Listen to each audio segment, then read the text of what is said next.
ओम शांति। आज 4 नवंबर 2022 की साकार रूप में चले हुए प्यारे बाबा की मधुर महावाक्य। बाबा बोले, मीठे बच्चे, बाप का फरमान है, स्वदर्शन चक्र फिराते अपना बुद्धियोग एक बाप से लगाओ, इससे विक्रम विनाश होंगी। सिर से पापों का बोझा उतर जाएगा। प्रश्न, इस पुरुषोत्तम संगम युग की विशेषताएं कौन कौन सी हैं? उत्तर, यह संगम युग ही कल्याणकारी युग है। इसमें ही आत्मा और परमात्मा का सच्चा मेला लगता है, जिसे कुंभ का मेला कहते हैं। 2. इस समय ही तुम सच्चे सच्चे ब्राह्मण बनते हो। 3. इस समय इस संगम पर तुम दुखधाम से सुखधाम में जाते हो, दुखों से छूटते हो। 4. इस समय तुम्हें ज्ञान सागर बाप द्वारा सृष्टि के आदि मध्य अंत का पूरा ज्ञान मिलता है। नई दुनिया के लिए नया ज्ञान बाप देते हैं। 5. तुम सांवरे से गोरा बनते हो। गीत, इस पाप की दुनिया से कहीं और ले चल, जहाँ सुख और चैन हो। ओम शांति। मीठे मीठे बच्चों ने गीत सुना और बच्चों की बुद्धि में यह बैठा हुआ है कि बरोबर कलयुग पाप की दुनिया है। इस समय सब पाप ही करते रहते हैं। बाप आकर तुम बच्चों को कल्प कल्प गति सद्गति देते हैं। जब पतित दुनिया को पावन बनाना होता है, तब पतित पावन बाप आते हैं, आकर बच्चों को आप समान बनाते हैं।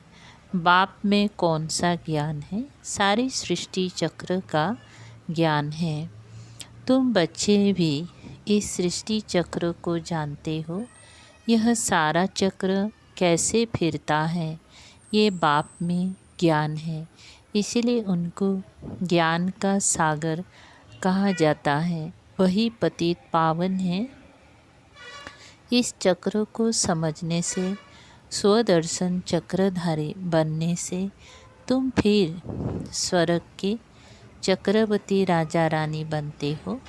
तो बुद्धि में सारा दिन यह चक्र फिरना चाहिए, तो तुम्हारे विक्रम विनाश हो जाएंगे। फिर सतयुग में तो तुम ये चक्र नहीं फिराएंगे।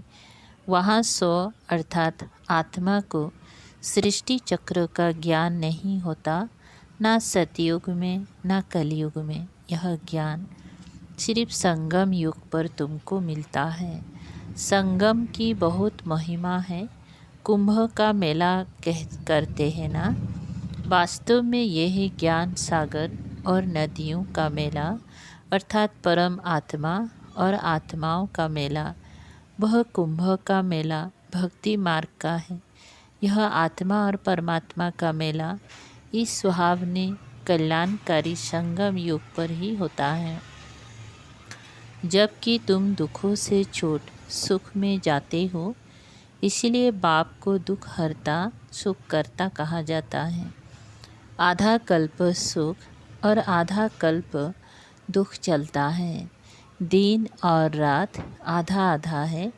मकान भी नया पुराना होता है। नए घर में सुख, पुराने घर में दुख होता है। दुनिया भी नई और पुरानी होती है। आधा कल्प सुख रहता है, फिर मध्य से दुख शुरू होता है। दुख के बाद फिर सुख होता है। दुखधाम से फिर सुखधाम कैसे बनता है, कौन बनाते हैं, ये दुनिया भर में कोई नहीं जानते। मनुष्य तो घोर अंधियारा में है। सतयुग को बहुत लंबा समय दे दिया है, और सतयुग की आयु बड़ी हो तो आदमी कितने होने चाहिए? वापिस तो कोई भी जा नहीं सकते। सबको इकट्ठा होना ही है। वापिस तो तब जावे जब बाप आकर घर का रास्ता बतावे, इतनी सब आत्माओं को बाप संगम युग पर आकर पूरा रास्ता बताते हैं। तुम जानते हो हम 84 जन्मों का चक्र लगाकर आए हैं। सतयुग त्रेता में हमने कितनी जन्म लिए हैं, वहाँ कितनी बरस कौन कौन राज्य करते हैं, सारा तुम्हारी बुद्धि में है। सतयुग में है 16 कला संपूर्ण, फिर 14 कला, फिर उतरती कला होती है। इस समय बहुत दुख है, दुख होता ही है पुरानी दुनिया में। सतयुग को नई दुनिया, कलयुग को पुरानी दुनिया कहा जाता है। अभी है संगम, अब पुरानी दुनिया का विनाश होता है। बाप नई दुनिया बना रहे हैं। तुम पुरानी दुनिया से निकल जाए नए घर में बैठेंगी। तुम कहेंगी हम नए घर के लिए पुरुषार्थ कर रहे हैं कि हम नई दुनिया में ऊंच पद पावे। बाप सिर्फ कहते हैं मुझे याद करो और कोई तकलीफ़ नहीं देते। कैसे भी टाइम निकाल फरमान मानना चाहिए, परंतु माया ऐसी है जो फरमान मानने नहीं देती, बाप से बुद्धियोग लगाने नहीं देती।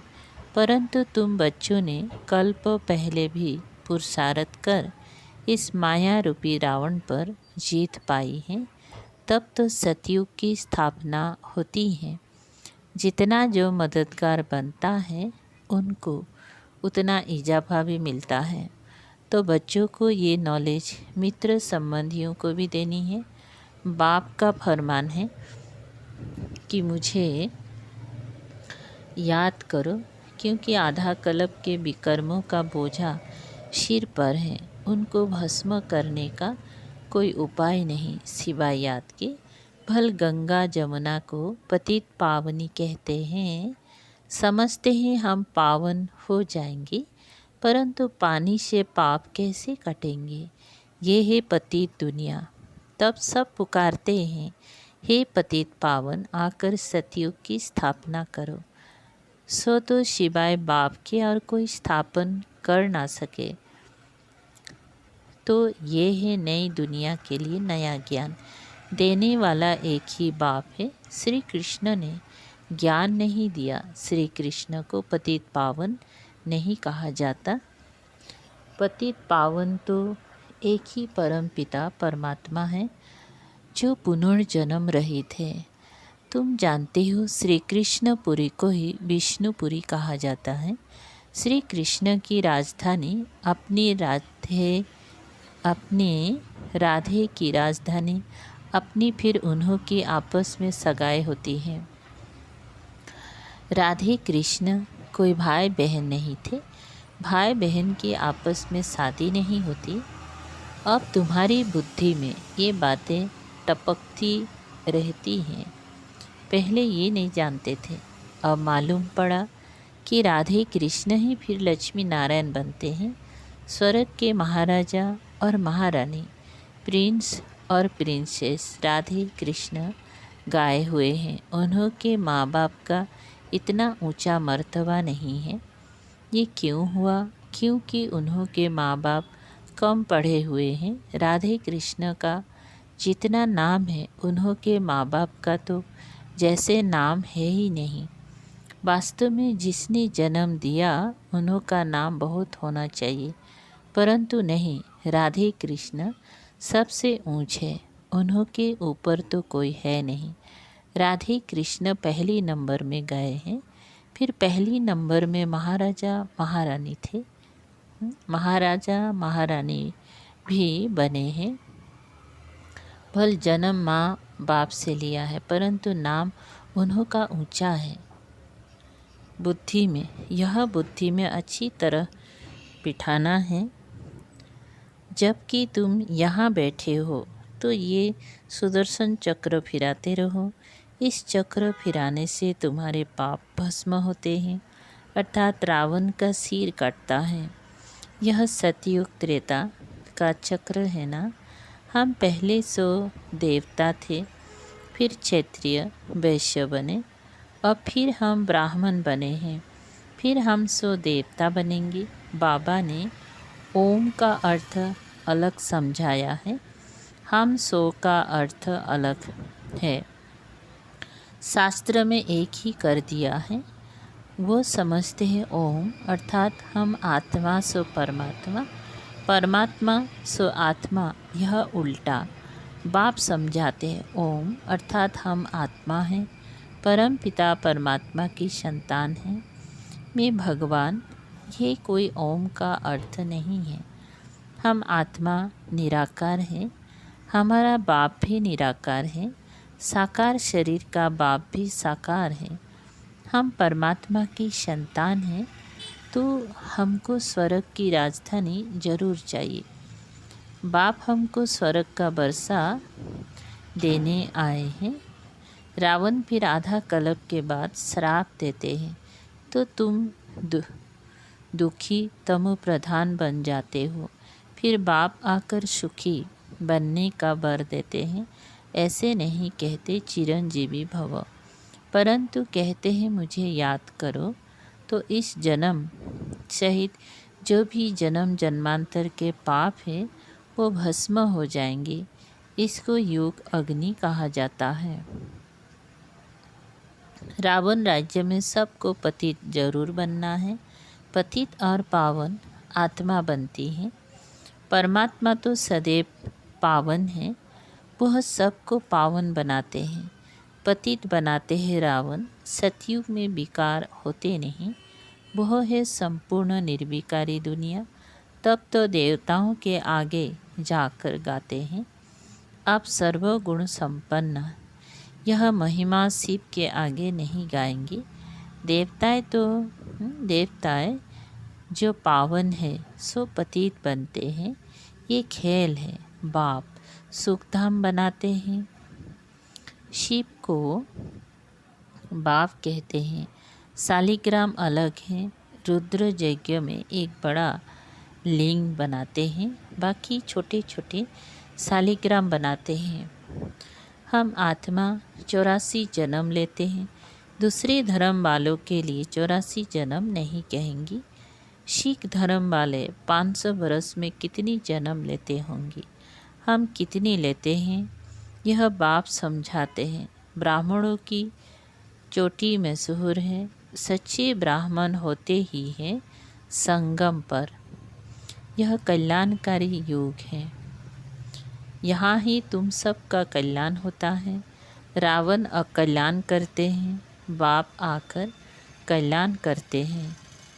तो बाप की मत पर चल कल्याण करना चाहिए ना।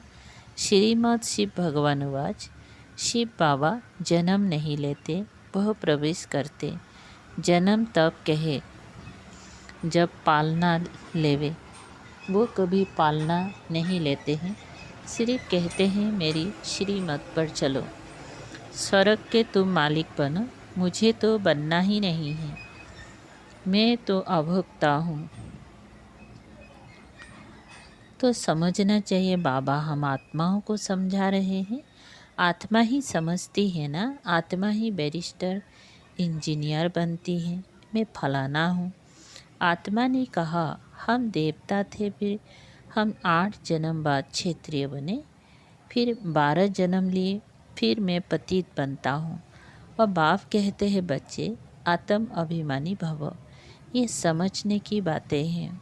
आत्मा कहती है हम सतयुग में थे तो महान आत्मा थे, फिर कलयुग में महान पापात्मा है। सबसे महान ते महान आत्मा है एक परमात्मा जो सदैव पवित्र है। यहाँ तो मनुष्य सदैव पवित्र रहते नहीं। सदैव पवित्र तो सुखधाम में रहते हैं। त्रेता में भी कुछ कला कम होती जाती है। अभी हमारी चढ़ती कला है। हम स्वर्ग के मालिक बनते हैं। फिर त्रेता में आएंगे तो 2 कला कम हो जाएंगे। फिर द्वापर में 5 विकारों का ग्रहण लगने से काले हो जाते हैं। अभी बाप कहते हैं इन 5 विकारों का दान दो तो ग्रहण उतर जाए। फिर तुम सतयोगी संपूर्ण देवता बन जाएंगे। पहले पहले देह अभिमान छोड़ो, काम विकार का दान दो, अंत में आकर नष्ट वहाँ बनना होता है। अभी तुम आत्माओं को स्मृति आई है कि हमने बरोबर 84 जन्म भोगे हैं। द्वापर से रावण ने श्रापित किया है, इसीलिए सब दुखी हैं। क्या द्वापर के राजा रानी आदि बीमार नहीं पड़ते होंगे? ये भी दुख हुआ ना, यह है ही दुख की दुनिया। सतयुग ही है सुखधाम। तो भगवान की श्रीमत माननी चाहिए ना। बेहद के बाप की जो मत नहीं मानते उन्हें महान कपूत कहा जाता है। कपूत बच्चे को बाप से क्या वर्षा मिलेगा।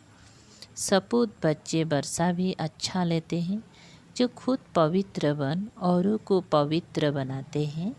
बेहद का बाप आत्माओं को पढ़ाते हैं, हे आत्माएं कानों से सुनती हो। कहते हैं हाँ बाबा, हम आपकी श्रीमत पर चल जरूर श्रेष्ठ बनेंगे। ऊंचते ऊंच भगवान हैं तो जरूर पद भी ऊंचते ऊंच देंगे ना।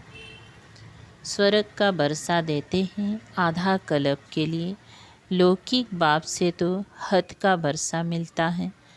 अल्पकाल का सुख कलयुग में है काग बिष्टा समान सुख। इसीलिए सन्यासी घर बार छोड़ देते हैं। वह गृहस्थ धर्म को नहीं मानते। गृहस्थ धर्म सतयुग में है ना। तुम जानते हो, इस पढ़ाई से हम विष्णुपुरी में जाते हैं। उसके लिए परम पिता परमात्मा हमको पढ़ा रहे हैं। भक्तों को पता ही नहीं है कि भगवान कौन है, उनका कर्तव्य कौन सा है, कैसे वो पतित से पावन बनाते हैं।